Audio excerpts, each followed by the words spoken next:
Since Harry looked very upset, even he was not just upset, he was tired of his life. He felt completely hopeless, as if there was no one in the world who would ever listen to him. His eyes showed deep pain and loneliness. That's why the conversation started in a light and gentle way, to create a calm and friendly space where he could feel safe and ready to speak. Slowly, as the mood became softer and more open, the discussion moved step by step into deep knowledge, logic, meaningful thought, and the references and evidence.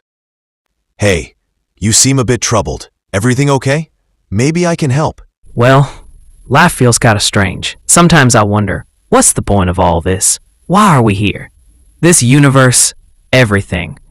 Is it just a random accident? Or is there really a creator? That's an interesting question. But tell you what, think of it as me asking you a similar one. It seems like maybe everything is just an accident. The Big Bang happened, galaxies formed, Earth came into existence, life evolved, and here we are. That's it. No creator, no purpose. After thinking about it a lot, I think about it this way. Imagine you come to this park and see a beautifully written book on a bench. Each line is perfectly arranged, with deep thoughts and a great flow. Would you say that book just appeared on its own? No way. Someone must have written it. Exactly. So when you look at the vast universe, the stars, galaxies, Earth, the amazing complex system of life, and even your own ability to think, how could all of that have come about by itself? But couldn't it just be a chemical reaction? Let's put that aside for a moment. I've got some points I'd like you to think about too. If I'm struggling to understand some things already, how am I going to get your points? All right, let me ask you this.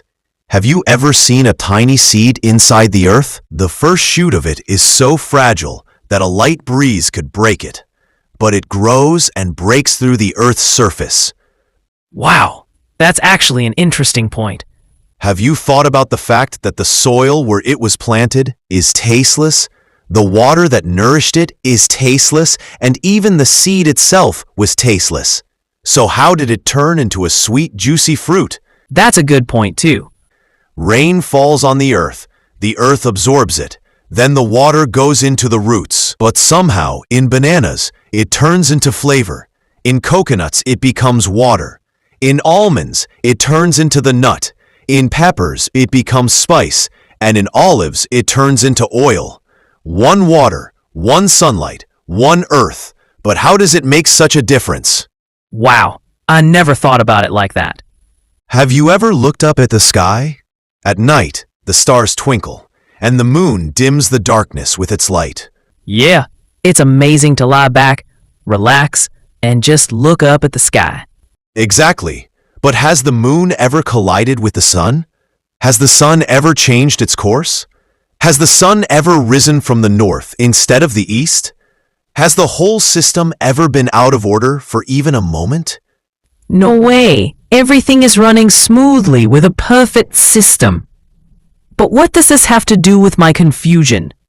If we continue this conversation gently, with kindness and ethics, we'll definitely get somewhere. Okay, fine. If I told you that I wrote a book, but the trees chopped themselves down, their pages appeared, ink rained down from the sky, the pen moved by itself, and the book was complete, would you believe me? No way. Because you know that anything that's made has a creator behind it. So then, how could this universe, filled with billions of galaxies, stars, planets, moons, nebulae, black holes, gravitational waves, and invisible matter, just come about by chance? And the amazing thing is that for 13.8 billion years, not a single major flaw has occurred, not even for a second. Wow. I've never thought about it like that. Every wise person connects their life to some kind of purpose. But if there's no purpose to being here, then life becomes a meaningless game. Really? Are we just here to eat, sleep, and die? If that's the case, then what's the difference between us and animals? But science says everything came from the Big Bang. And who made the Big Bang? Maybe some quantum fluctuation? And where did that quantum fluctuation come from?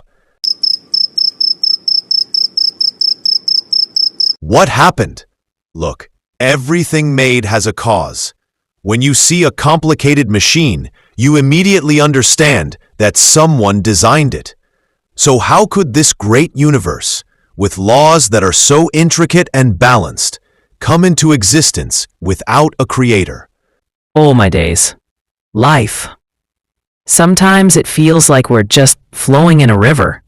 Everything is happening, and we're just floating along. Yeah, exactly. Like you said, a book written with such depth, every word and sentence carefully placed.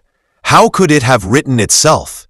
So how could such a huge universe, which operates in perfect order, have just appeared? Yeah, if it's that well organized, it can't just be an accident. Have you ever felt like everything is just flowing in some strange wave, and you're heading toward an unknown destination? Yeah, like everything's running by itself, and we're just part of some complex system. But there's no big truth. And have you ever wondered why we find it strange or meaningful? What do you mean? I mean, if life really were just a random game, why would you be amazed by it? Why would you feel the need to think about it? If we were truly meaningless, why is this question bothering you? Maybe because I'm looking for answers? But why? If everything happened by accident, then questions themselves should also be accidental, right? So why are you asking questions? I don't know. Maybe you do know, but forget that. Think about this. One tree gives a sweet apple, a lemon gives a sour one, and a chili gives a spicy one. One light falls on a rose and it turns into fragrance. Moonlight turns into a cool glow, and the sunlight on a snake's egg makes it poisonous. A bee collects nectar from flowers and turns it into honey. The silkworm eats leaves and makes silk, and termites eat wood and turn it into powder. Man plants a seed in the ground, waters it, and sunlight comes, and the earth gives back green plants. The same earth, however, hides a dead body in a grave, and no life comes back to it. Whether it gets water or sunlight, that's all scientific stuff, man. My question isn't whether it's scientific or not. The real question is, was all this just an accident? No way. But I still don't understand how it all happened or where it came from. Why worry, Harry? We've already agreed that there must be a creator, right? Yeah, okay. But who is he? Thinking for a moment. Let me ask you something. Do you believe in love? Of course, but have you ever experimented with love in a lab? Have you ever seen love inside a test tube? Or measured it with a microscope? No, but love is something you feel in your emotions. Exactly. Similarly, the Creator's existence isn't something material that can be observed through a microscope or captured in a formula. Science only deals with material and observable things, while the Creator is beyond that. But doesn't science tell us everything can be tested? Science is great, but it has its limits. For example, science can tell you that water consists of oxygen and hydrogen, but it can't tell you what is the true purpose of life. That's true, but just like science can explain how the laws of the universe work, but it can't tell us why those laws exist. Science can explain how the earth and sky came to be, but it can't tell us why they came to be. So you're saying we can't find the Creator through science? While it might not be able to provide an explanation, through science, we can definitely search for that Creator. Bro, this is getting a bit strange. At first, you said that such an ordered, structured, and law-abiding universe could not exist by chance. That's totally right. Then, you said that everything has a maker. Just like a machine cannot create itself, so this world cannot exist without a maker. Exactly. But now, you're saying that science can study the universe, but not its creator. That also sounds reasonable and understandable. But if we can't know through science, then how will we find out? Be patient, man. When did I say it cannot be known through science? I said that science only talks about material things present in the universe. It does not address immaterial things. Through the study of these material things, we can reach the Creator. We should think about it, because this is the biggest question of life. You're making a fallacy here. Why do you declare the Creator to be immaterial? He could also be a material being. Generally, the principle is that something which is not material does not exist. All right, good question, Harry. But first, tell me, what are the characteristics of material things? Material things are limited in time and space. They have a size, they change, and they come into existence for some reason. Exactly right. Now think, if the Creator were also material, then he would also be limited in time and space, could change, and would come into existence through someone else. Then he wouldn't be the Creator at all. He would also be a created being. Yes, but why can't there be a very large and powerful force? That is a material being capable of creating the universe. Being powerful is not enough. The real question is, how did it come into existence?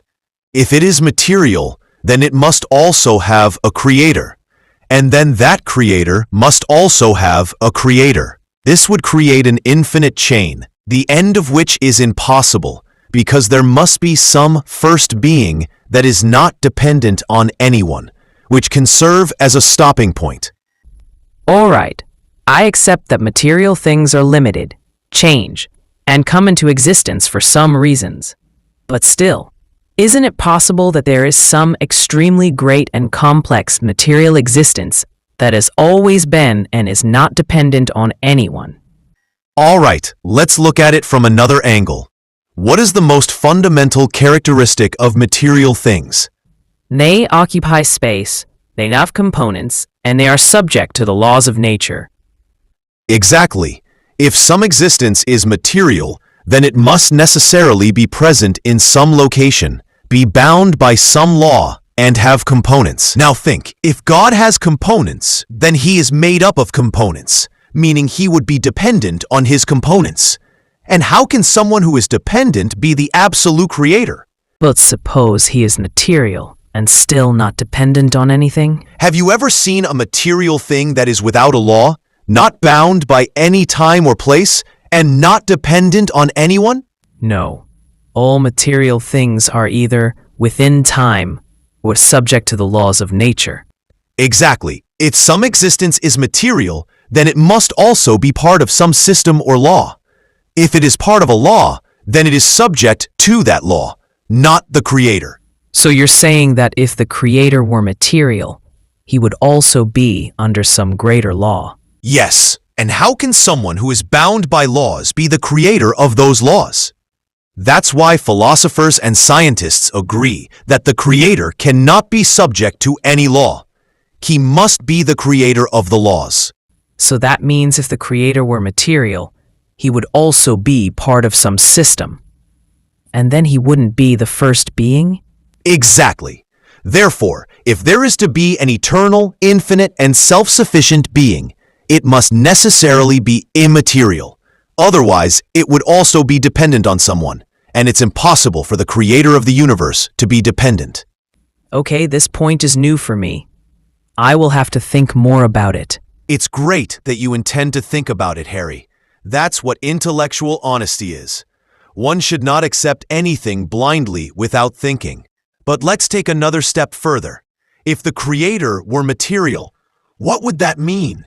If God were material, he would be like your old phone model, which runs out of battery every 2 hours. What do you think the lifespan of such a phone would be? So are you saying that if the creator were material, he would start at 4 o'clock and shut down at 5? Or the creator is like an infinite Wi-Fi that is not visible but exists everywhere. Haha, that's really funny. You mean if God were material, he would show flaws like us and sometimes take a break too? Ahmed, my friend, this is very interesting. Indeed, the Creator shouldn't be material like us. If a material thing creates another material thing, it doesn't seem extraordinary. Only an immaterial thing creating a material thing seems extraordinary. Exactly, Harry. When we look at our everyday items, like phones or Wi-Fi, we understand that things that are limited and show flaws cannot be the substitutes for a higher and unlimited reality. God is such a reality that is beyond our limited understanding.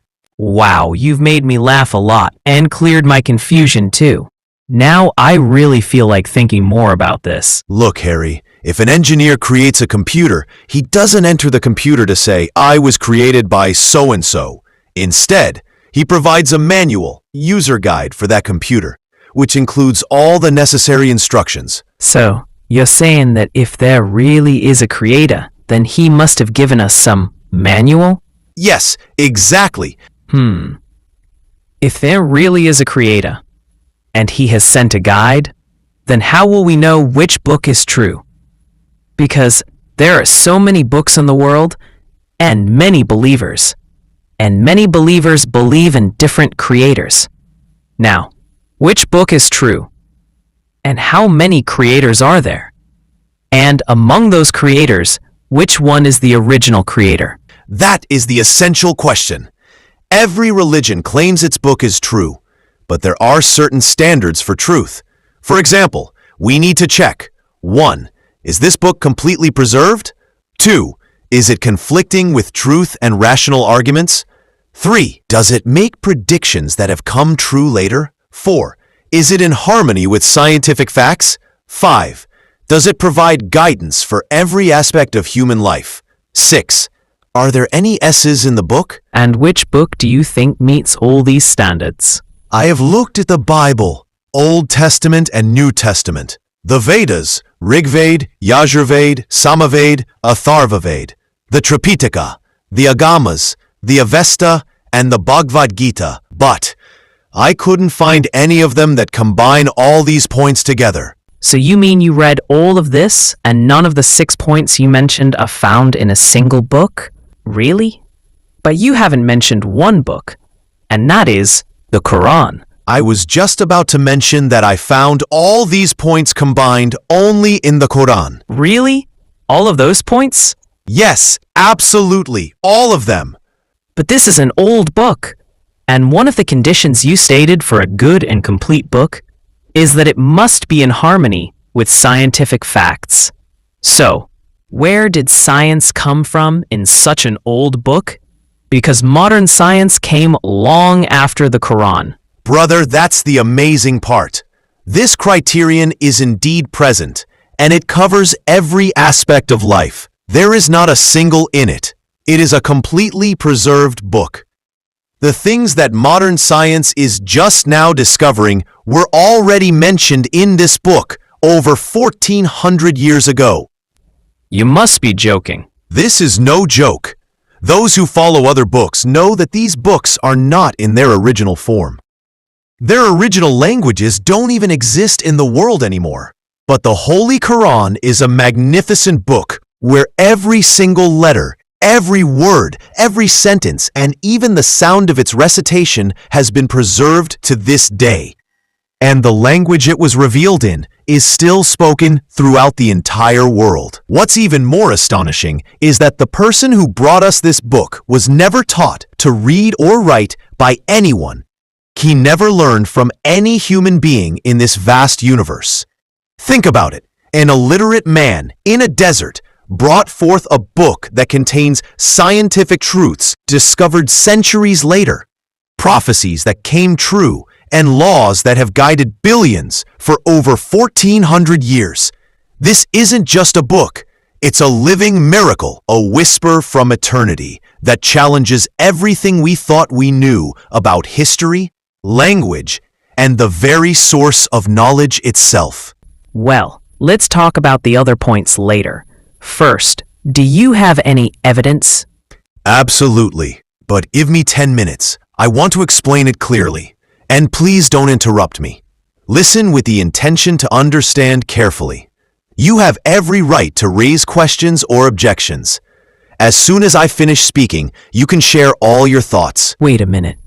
Let me get my notebook and pencil. Harry, you told me at the beginning of our conversation that this universe is a result of the Big Bang. Yes, I said that. When did science discover this?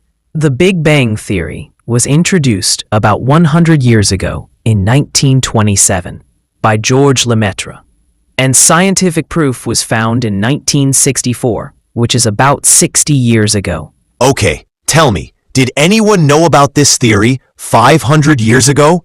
How could that be? Absolutely not. 1,000 years ago? Not at all. At that time, nobody could even imagine that we would ever observe space. Nor did anyone even have the concept of science.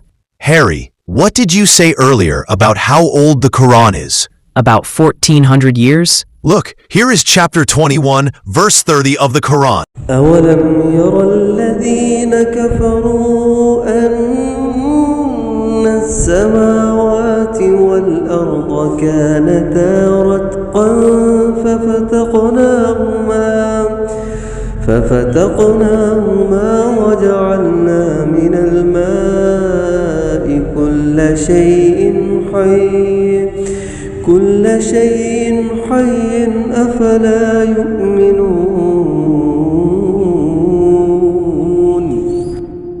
And did those who disbelieved not see that the heavens and the earth were a closed-up mass? Then we opened them out, and we made from water every living thing. Will they not then believe? This verse is in complete accordance with the modern scientific theory, which states that the universe was initially a singularity and then split apart due to a tremendous explosion, resulting in various galaxies and planets. Science is now discovering that this universe has been continuously expanding since the Big Bang. Yet the Quran stated this fact over 1,400 years ago in chapter 51, verse 47. وَالسَّمَاءَ بَنَيْنَاهَا بِأَيْدٍ وَإِنَّا لَمُوسِعُونَ. And we constructed the heaven with strength, and indeed, we are expanding it. Harry, now the surprising fact is that modern science, particularly the research from NASA and other space agencies, has proven that after the Big Bang, the early universe took the form of cosmic smoke or nebula. The entire universe consisted of gas-like substances, and it was from these gases that stars, planets, and galaxies were formed. This scientific truth was discovered by modern astronomy in the 20th century. But the Quran declared this exact fact 1,400 years ago. ثم استوى إلى السماء وهي دخان فقال لها وللأرض ائتيا طوعا أو كرها قالتا أتينا طائعين. Then he directed himself to the heaven while it was smoke, and said to it and to the earth, "Come into being, willingly or by compulsion." They said, "We have come willingly." Quran 41:11. Here, the word dukhan, smoke, is used, referring to the initial state that modern science has discovered. 1,400 years ago, most people in the world thought the earth was flat, but no, the shape of the earth is not like that. Modern science says that it is not perfectly round either, but is an oblate spheroid. This means that the earth is slightly flattened at the poles, north and south, and bulges a bit around the equator. This fact was discovered by modern science, but the Quran hinted at it 1,400 years ago. Surah An-Nazi'at 79:30. والأرض بعد ذلك دحاها. The word dahaha comes from dahya, which means the shape of an ostrich egg. Interestingly, the Earth's shape is exactly like that of an ostrich egg. Harry, listen further. In ancient times, people believed that the moon produces its own light. But science has proven that the light of the moon is actually a reflection of the sun's light. The Quran states, "Blessed is he who made constellations in the heavens, and made therein a lamp, the sun, and a shining, luminous moon." Quran 25:61. Have you not seen that Allah made 7 heavens in layers, and made the moon a light and made the sun a lamp? Quran 71:15-16. The term munir means reflected light, while siraj, lamp, refers to something that produces light. Modern science has established that the sun produces light while the moon reflects it. Listen more, Harry. It was previously thought that the sun was stationary, but science has now proven that the sun is also orbiting in its specific orbit.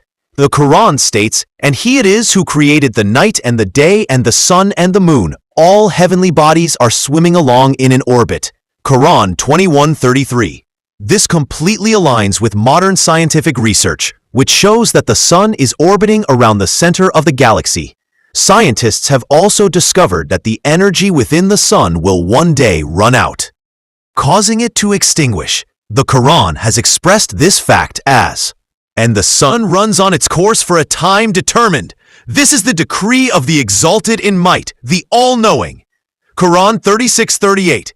It is a clear scientific fact that the sun will not last forever. There will come a time when it will cease to exist. Harry, modern science has found that the baby goes through different stages in the womb. Amazingly, the Quran accurately described these stages 1400 years ago.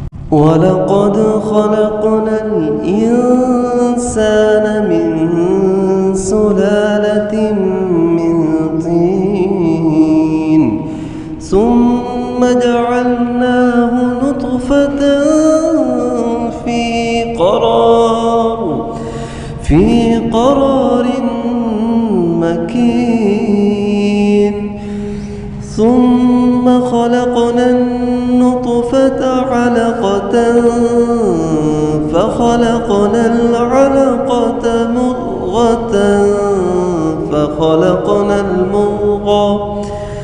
فخلقنا المضغة عظاما فكسونا العظام لحما ثم أنشأناه خلقا آخر فتبارك الله أحسن الخالقين.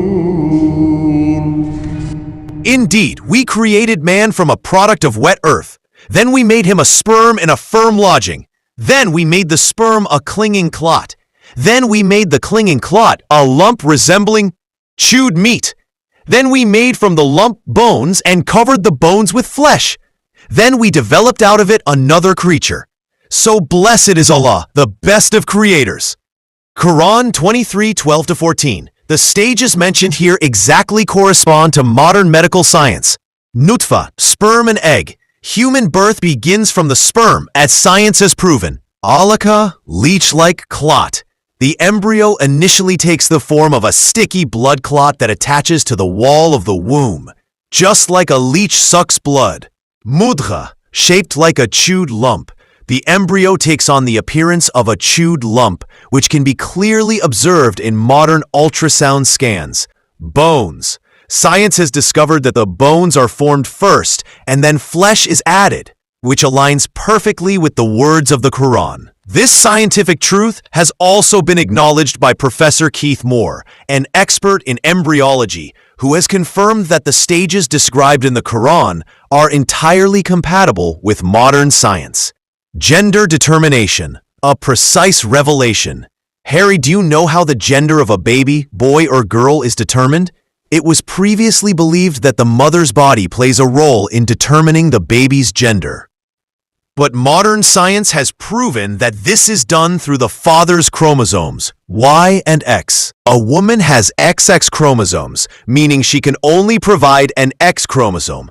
A man has XY chromosomes, meaning he can provide either an X, which will produce a girl, or a Y, which will produce a boy. This means that the male sperm determines the baby's gender. This is a recent scientific discovery. The Quran stated this fact 1400 years ago. Allah Almighty says, "And indeed, He created pairs, male and female, from a sperm when emitted."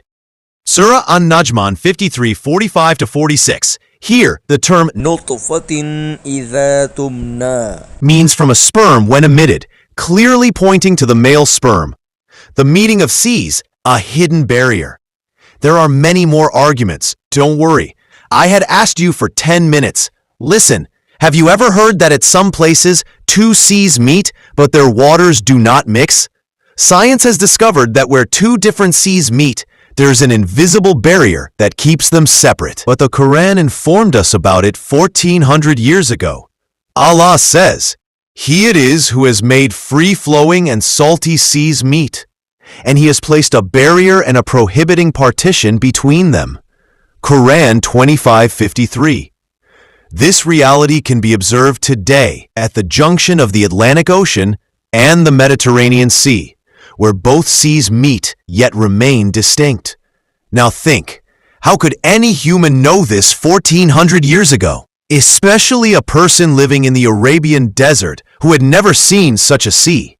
Deep ocean depths, layers of darkness. Just a little more patience.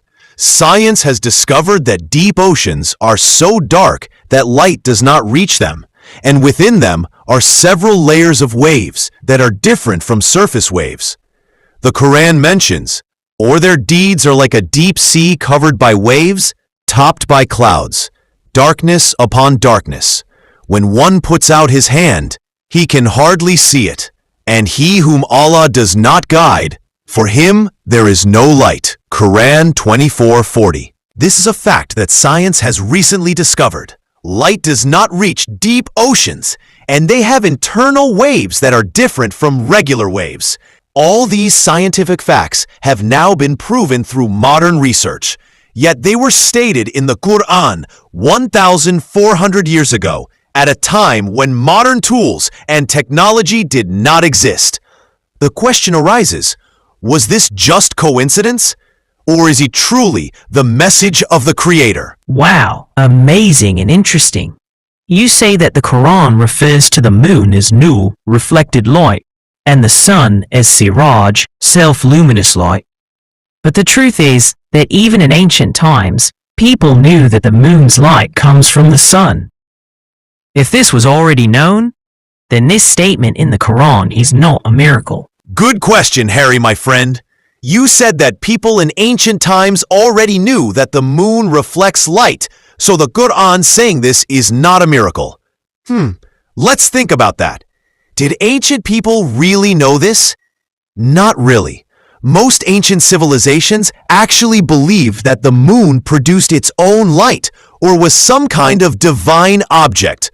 Let me give you some examples. Greeks and Romans.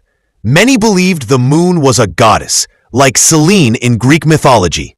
Egyptians and Babylonians, they worship the moon as a god. Now, here's something fun. One smart Greek philosopher, Anaxagoras, 500 BC, actually figured out that the moon gets its light from the sun.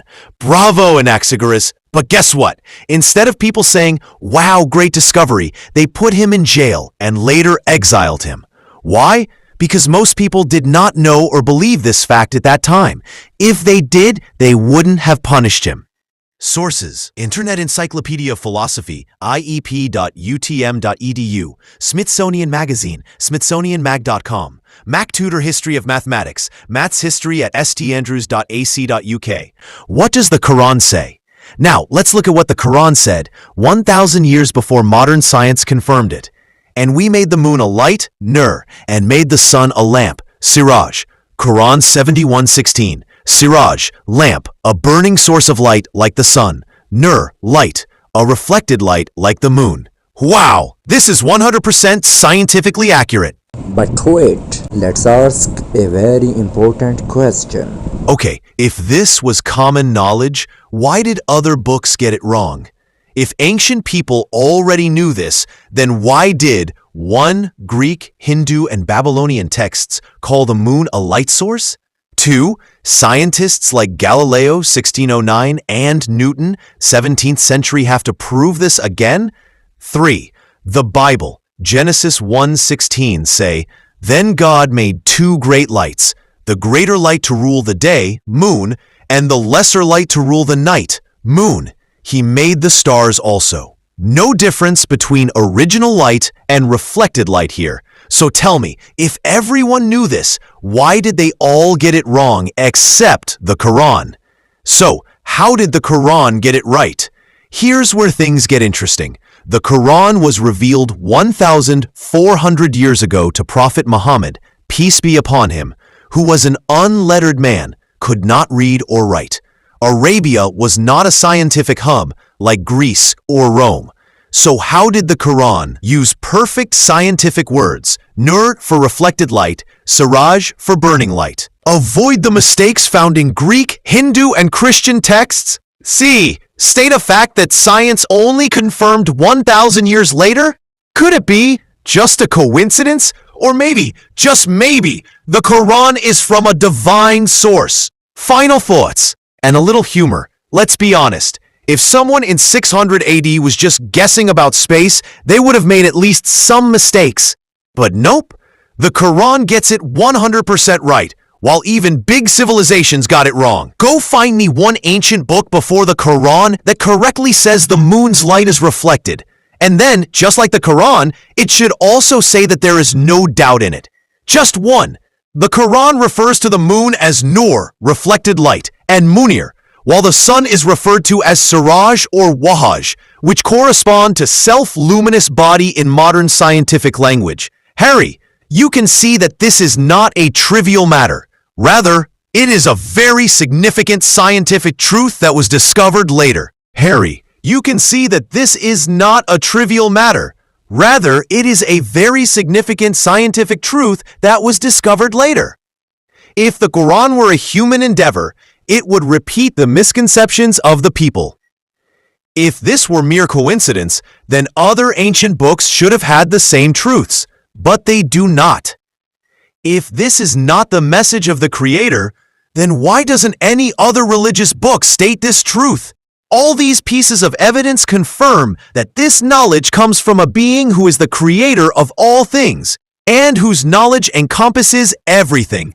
Harry, if you are genuinely in search of the truth, you should consider, could any human book have provided such accurate scientific details 1,400 years ago? Details that were only discovered later? I am truly impressed by your strong arguments. Just think, a person who never learned to read or write, never went to a school or madrasa, and was born into a people who were all uneducated. How could he bring such an extraordinary message? In that time, although some countries had science, that knowledge had not reached the place where the Quran was revealed. And this man had never even been close to the places known for science. Up until he was 40, he never spoke of anything that revealed deep logic, philosophy, or scientific truths. Yet suddenly, at the age of 40, he presents a message that astounds great scientists and philosophers. His message contains knowledge that science could only discover centuries later using instruments and scientific resources. He presented a magnificent book, unmatched to this day. When people write books, they usually begin or end with a note saying, "If we made any mistakes, please forgive us. We will correct them in the next edition." But this man, who never learned to read or write, boldly states at the beginning of his book, "There is no doubt in this book." Then he challenges the whole world. If you have the courage, bring forth just one chapter like it. And he also says, you will never be able to do so. These statements compel me to think deeply. But one thing I still don't understand. If God truly exists, why can't we see him? Tell me, do you have consciousness? What kind of question is that? Absolutely. Have you ever seen your reason? No, How then are you certain it exists? because I can feel it clearly. Exactly. Just as we can feel reason but cannot see it, the same goes for air, emotions, feelings, thoughts, love, hate, energy, time, gravity, sound, and various types of light waves, such as infrared or ultraviolet, and electromagnetic waves, like X-rays. All these things exist, but our eyes cannot see them because they are beyond the limits of our vision. So, do you think that the being who created all of these things can be seen with our eyes? You are absolutely right. Okay, let's continue. Let me tell you a story about a fish that lives in water. It has never seen the air, nor seen trees, nor walked on ground, and it claims that there is no land, only the ocean. Similarly, there was a blind man who said, "I do not believe in light because I have never seen it." Someone lit a lamp, but he still said, "This is all a lie. If there were light, I would be able to feel it." Everyone burst into laughter and said, "Brother, to feel a light, you need eyes, not stubbornness." Wait a minute. I need to laugh.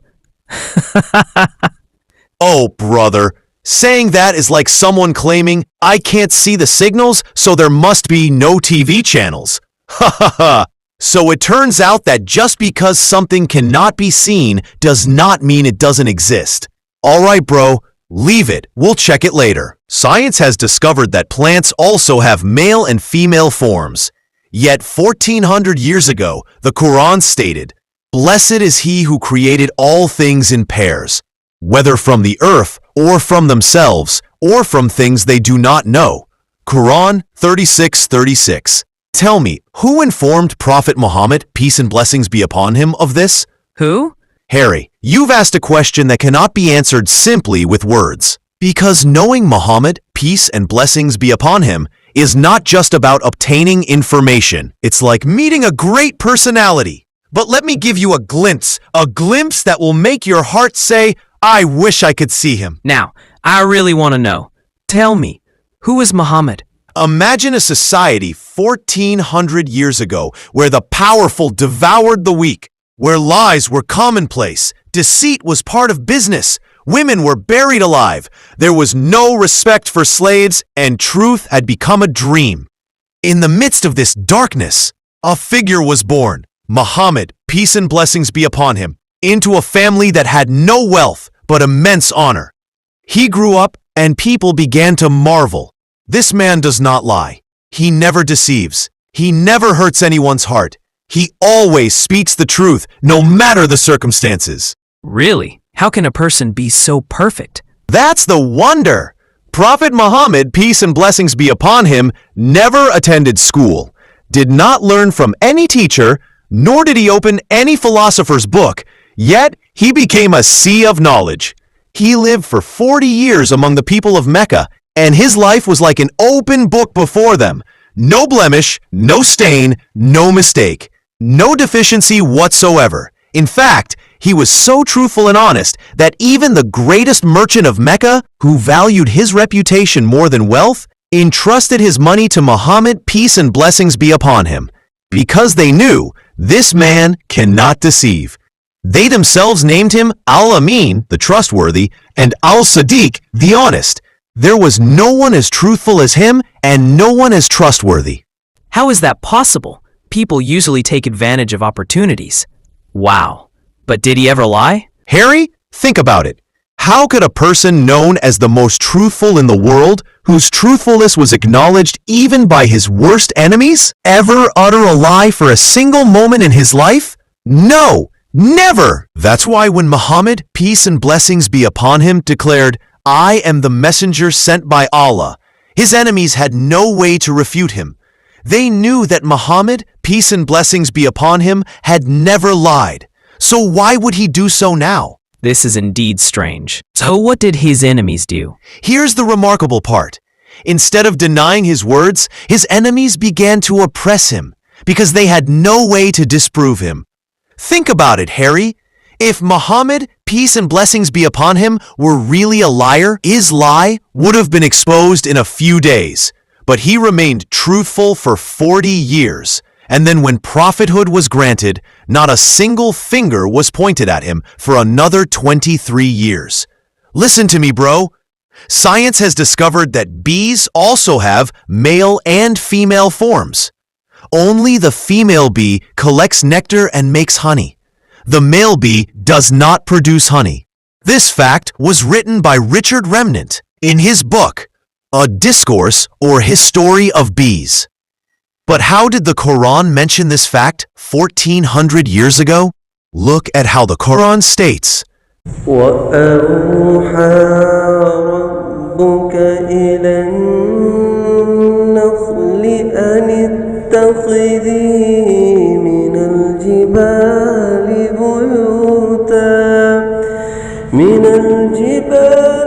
بيوتا ومن الشجر ومما يعرشون ثم كلي من كل الثمرات فاسلكي سبل ربك ذللا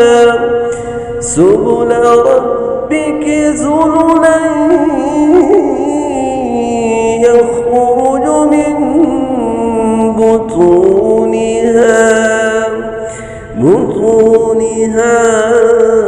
شراب مختلف ألوانها فيه شفاء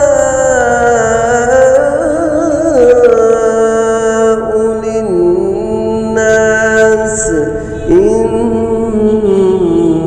في ذلك لآية لقوم يتفكرون. And your Lord inspired the bee, saying, Take for yourself among the mountains, houses, and among the trees, and in that which they construct. Then eat from all the fruits and follow the pathways of your Lord, which have been made easy for you. There emerges from their bellies a drink of varying colors, in which is healing for people. Indeed, in that is a sign for a people who give thought. Quran, Surah and Nahl 68-69. Pay attention to every word. Ittakhidhi, which is addressed to the female bee, instructing her to build her home in the mountains. Kuli, it tells the female bee to extract nectar from the fruits. Fasluki, it instructs the female bee to follow her Lord's paths. Rabbiki, it directs attention to her Lord.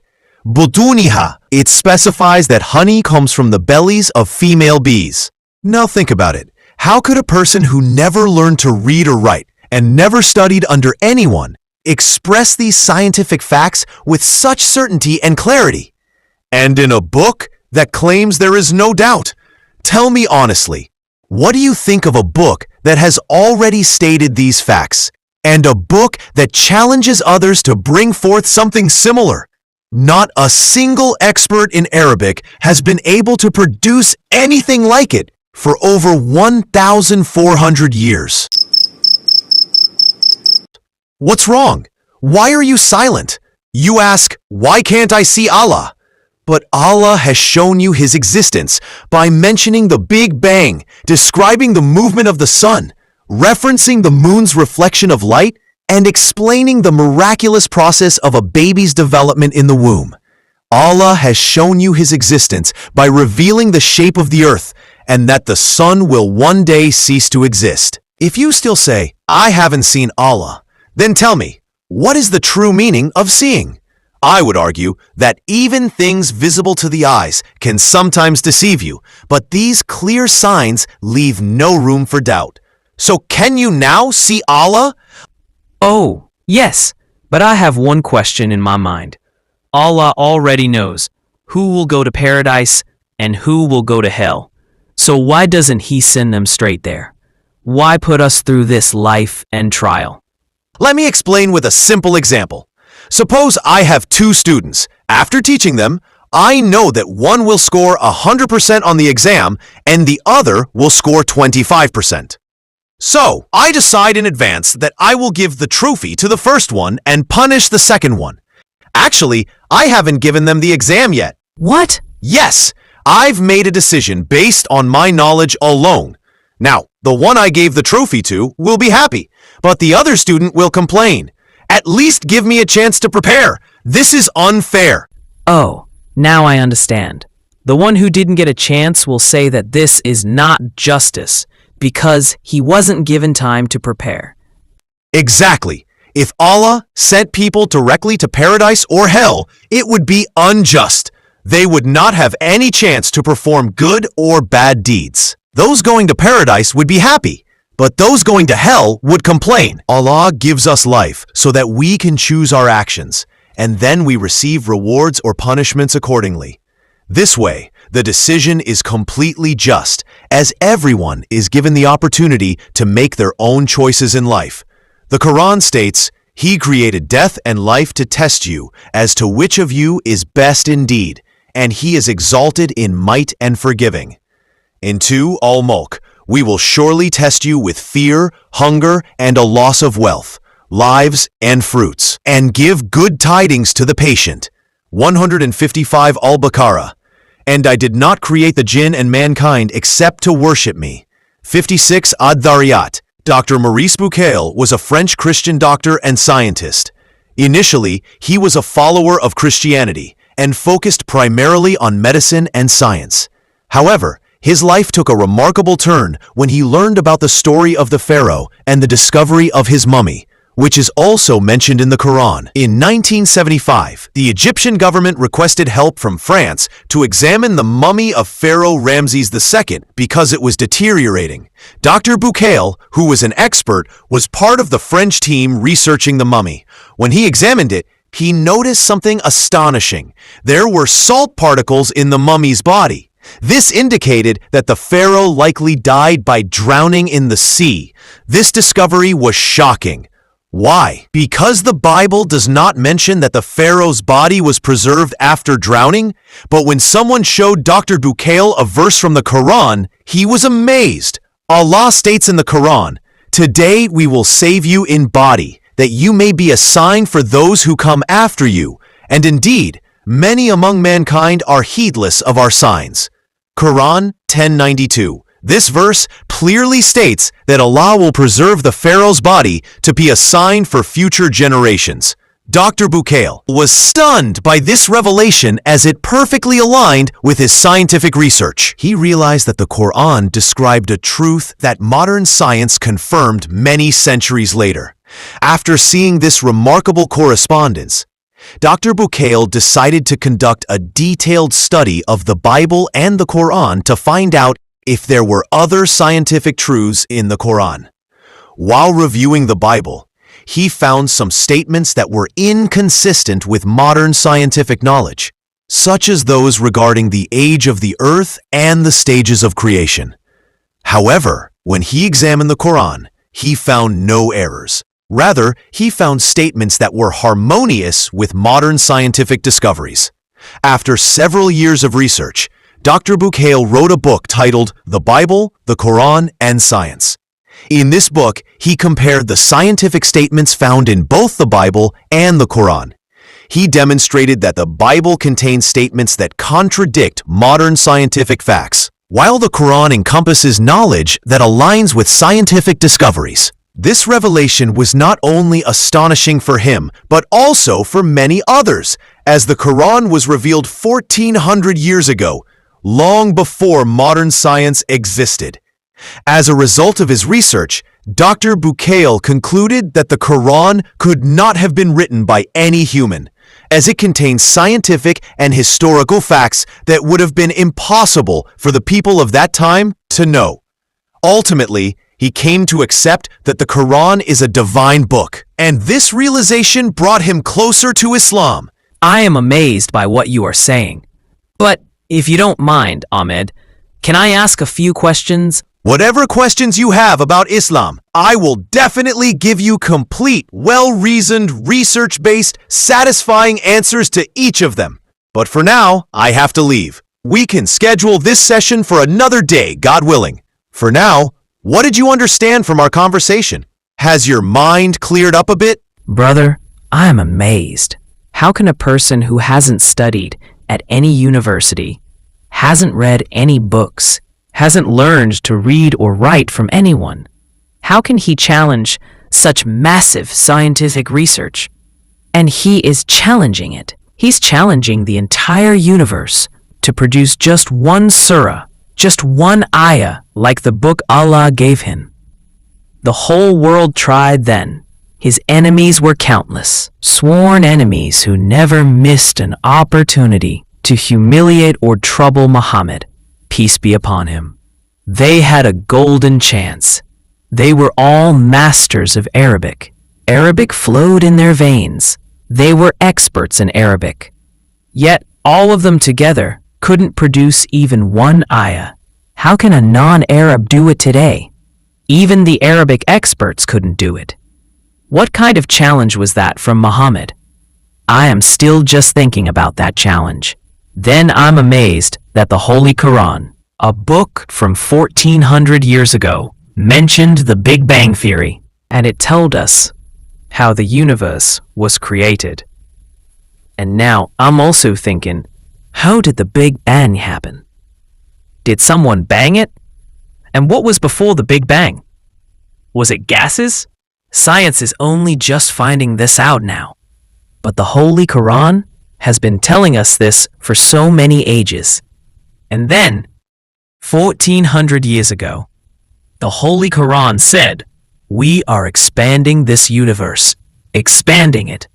This fact that the universe is expanding, science has only just discovered now. How did the Holy Quran know this before? How the child forms in the mother's womb like a leech, a clot of blood. Science has only discovered this now. The Holy Quran knew it back then, when there were no telescopes, no microscopes, no other medical instruments. How did the Holy Quran know this? The moon's light is reflected light, borrowed light. This fact too, science has only just discovered. Muhammad, peace be upon him, brought a book that, 1400 years ago, clearly stated this, and the sun will one day come to an end. This too, science has only recently discovered. But the Holy Quran told us this before, and this is the concept of Qiyamah, the Day of Judgment, in Islam, that the universe will end one day. Brother, when the sun ends, how can the universe remain? The same Quran that 1400 years ago explained how the Big Bang happened, what was before it, and how it's expanding till now, that very Quran also told us who caused the Big Bang. Science still has no answer to that. Then, the shape of the earth that you described, like an ostrich egg? I'm astounded. Scientists used to say it was perfectly round, but now science has researched and found it's not perfectly round at all. The Holy Quran used the term ostrich egg shaped from the very beginning, clearly defining its shape. Muhammad didn't go into space to see this, so who told him? At that time, the concept of space didn't even exist. The growth of a delicate seed that sprouts from the earth and bears fruit, despite the soil and water being tasteless. How water from a single source transforms into diverse tastes, substances, and oils in different plants.